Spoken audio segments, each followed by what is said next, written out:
এই যে 1 কাপ চা। এইভাবে লিখে লিখে পড়বেন। আর ঘুম থেকে উঠে দেখি এখন সন্ধ্যা হয়ে গেছে। যাই হোক, এইবার আমি পুরো দমে চেষ্টা করব। হ্যালো গাইস, আসসালামু আলাইকুম। আই হোপ আপনারা সবাই ভালো আছেন, সুস্থ আছেন। আলহামদুলিল্লাহ, আমিও ভালো আছি। আজকে অনেক বেশি পড়াশোনা করতে হবে, আর পড়াশোনার জন্য কি দরকার? এনার্জি। আর এনার্জির জন্য দরকার এই যে 1 কাপ চা। সো চাটা খেয়ে এখন পড়াশোনা শুরু করব। আপনাদের সাথে দেখা হচ্ছে একটু পরেই। A few moments later. আমার পরীক্ষার জন্য হাতে আর 2 মাসের মতো সময় আছে। পরীক্ষার ডেটটা যত বেশি আগাচ্ছে তত বেশি নার্ভাসনেস ফিল হচ্ছে। এটা আমার সেকেন্ড অ্যাটেম্প্ট হবে বিসিএস-এর। প্রথমবার যখন আমি পরীক্ষা দিয়েছিলাম তখন আমি অত বেশি সিরিয়াস ছিলাম না, যেইটার ফল আমি পরীক্ষার হলে হাড়ে হাড়ে টের পেয়েছি। প্রায় 2 ঘন্টা পড়ার পরে আমি ভাবলাম একটু ব্রেক নেই। আজকের ওয়েদারটা মাশাআল্লাহ অনেক সুন্দর। বাইরে রোদ আছে, তবে রোদটা গায়ে লাগছে না, কারণ রোদের সাথে খুব সুন্দর বাতাস হচ্ছে। আর আকাশটাও আজকে এত সুন্দর, তো আমি ভাবলাম এই রোদের মধ্যে একটু হাঁটাহাঁটি করি। এই যে চোর কি করতেছে? এই কি করতেছিস এগুলা? হ্যাঁ, চুরি করে তিল খাচ্ছিস? এই যে দেখেন, আমাদের লালুর কাজ। আমাদের লালুর হাত থেকে সব জিনিসগুলো একদম লুকিয়ে রাখতে হয়। বলা যায় না কখন কোন জিনিস তার পছন্দ হয়ে যায় আর কোন জিনিসটায় সে হামলা করে দেয়। Later. আমি যখন মন দিয়ে পড়াশোনা করি তখন আমার আম্মু সব থেকে বেশি শান্তি ফিল হয়। আমাকে পড়তে দেখলে আম্মু খুব বেশি খুশি হয়, আর সেই সময়টায় আম্মু আমার সব আবদারগুলো পূরণ করে।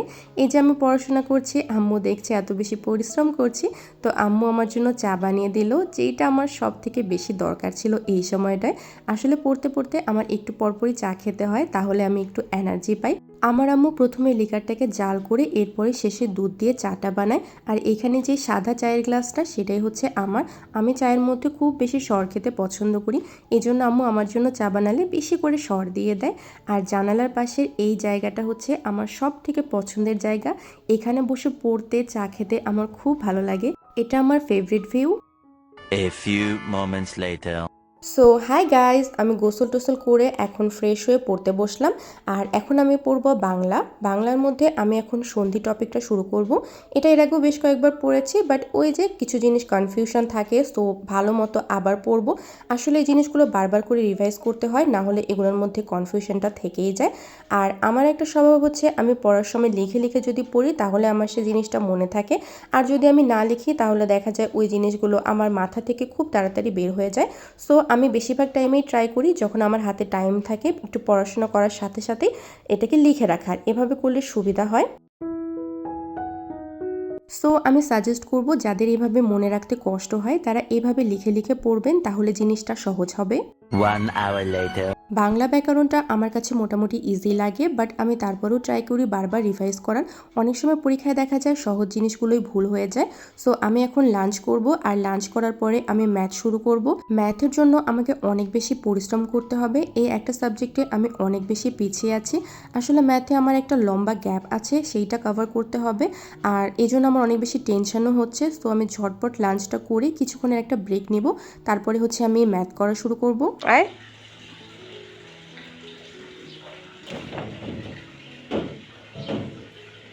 গাইস, লালুকে যদি আমি ডাকি ও এইভাবেই দৌড়ে আমার কাছে চলে আসে।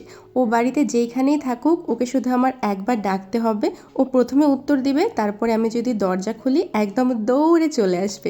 আমাদের লালুটা এত কিউট। গাইস, প্ল্যান ছিল লাঞ্চ করার পরে আমি ম্যাথ করতে বসবো। আসলে দুপুরবেলা খাওয়ার পরে এত বেশি ঘুম পায়, ওই সময়টা মুখস্থ টাইপের কিছু পড়া আসলে হয় না।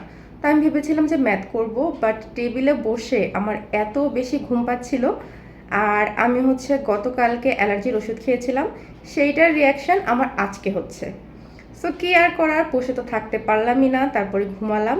আর ঘুম থেকে উঠে দেখি এখন সন্ধ্যা হয়ে গেছে। বাইরে লিটারালি প্রায় অন্ধকারের মতো অবস্থা। সো এখন হচ্ছে আমি চা খাবো, একটু ভালো মতো ফ্রেশ ট্রেশ হবো, মাথাটাকে রিল্যাক্স করব, তারপরে পড়তে বসবো। এইরকম একটা ওয়েদার দেখলে মনটা অটোমেটিক খুশি হয়ে যায়। আমি এখন বাইরে কিছুক্ষণ বসবো, তারপরেই পড়বো। A few moments later. চোখে ঘুম ঘুম ভাবটা এখনও আছে, সো আমি 1 কাপ চা বানিয়ে পড়া শুরু করলাম। আর এখন আমি বাংলা সেকেন্ড পার্টটাই আবার শুরু করছি, শুদ্ধ অশুদ্ধ বানানটা। এই টপিকটা এখন শেষ করব। 2 hours later. Guys, guess what, আমার মতো পাগল দুনিয়াতে আর একটাও নেই। আমি পড়াশোনা করছিলাম, তো হঠাৎ করেই আমার ইচ্ছা হলো একটু চটপটা টাইপের কিছু খাওয়ার। এখন আমি কোথায় পাবো এই জিনিস এত রাতে? এখন অলরেডি 9টা বাজে। তো আমি ভাবলাম এখন আমি বড়া বানাবো, ডালের বড়া। আর সবথেকে ইন্টারেস্টিং বিষয় হচ্ছে যে আম্মু ম্যাক্সিমাম দিনই ডাল বেটে ফ্রিজে রেখে দেয়, বাট আজকে কিন্তু ফ্রিজে ডালও বাটা নেই। তো এখন আমি কিভাবে ডালের বড়া খাবো? সো আমি ডিসাইড করলাম এখন আমি ডাল ভিজাবো। মসুর ডাল ভিজাতে বেশিক্ষণ লাগে না, 1 ঘন্টার মধ্যেই হয়ে যাবে। তো তারপরে আমি ডাল বাটবো, তারপরে বড়া বানাবো, তারপরে খাবো। সো আমি কেন নিজেকে পাগল বলবো না? এইসব কাজ শুধু আমার দ্বারাই সম্ভব। সো এখন আমি ডালটা ভিজিয়ে আসি, তারপরে পড়াশোনা করব। আর 1 ঘন্টা পর গিয়ে ডালটা বেটে তারপরে বড়া বানাবো। Crazy right? I know.